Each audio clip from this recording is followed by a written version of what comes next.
ভালো কথা বলবো না, ভালো কাজ করবো না, ভালো কথা শুনবো না, অলওয়েজ বিরোধিতা করতে হবে তাই নেগেটিভ, বিরোধিতা করতে হবে তাই ডিস্ট্রাকটিভ, বিরোধিতা করতে হবে তাই নিজের সংকীর্ণ রাজনীতির স্বার্থে যারা এই বিলকে আজও মন থেকে মেনে নিতে পারেনি, আমি জনগণের কাছে সেটা রাখবো, জনগণই এর জবাব দেবে। আমাদের তো আজকে হার্ট অপারেশন থেকে শুরু করে সব ফ্রিতে ট্রিটমেন্ট দিচ্ছে। আমার বন্ধুরা যারা এত বড় বড় কথা বলে গেলেন সরকারি হাসপাতাল নিয়ে, একবারও স্বীকার করলেন না। ব্লাড টেস্ট পাচ্ছেন বিনা পয়সায়, MRI, scan, heart operation, kidney dialysis, একবারও মুখ ফুটে বললেন না যে পশ্চিমবঙ্গ সরকার ফ্রিতে ট্রিটমেন্ট দিচ্ছে, একবারও বললেন না।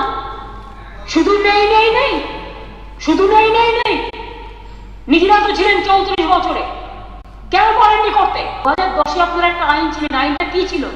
না ঘরকা না ঘাটকা, এমন কিছু করা উচিত না যাতে কিছু হয় না। ওই আউটটা কি ছিল? তা 2010-এ যদি করেছিলেন তো ইমপ্লিমেন্টটা করেননি কেন? একটাও কিছু করেছেন?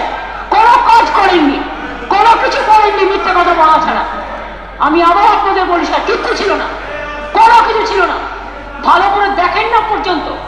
আর এই আইনটা করতে গিয়ে আমি নিজে 6 ঘন্টা বসে বসে পয়েন্ট টু পয়েন্ট কাজ করেছি। স্যার কেন আমরা এই আইনটা করলাম? সাধারণ মানুষকে প্রোটেকশন দেওয়ার জন্য। মাননীয় অধ্যক্ষ মহাশয়, আপনি জানেন একদিন আপনার সাথে আমার আলোচনা হচ্ছিল, যখন আমরা ভাবতেও পারিনি আইনটা এই আকারে আসবে।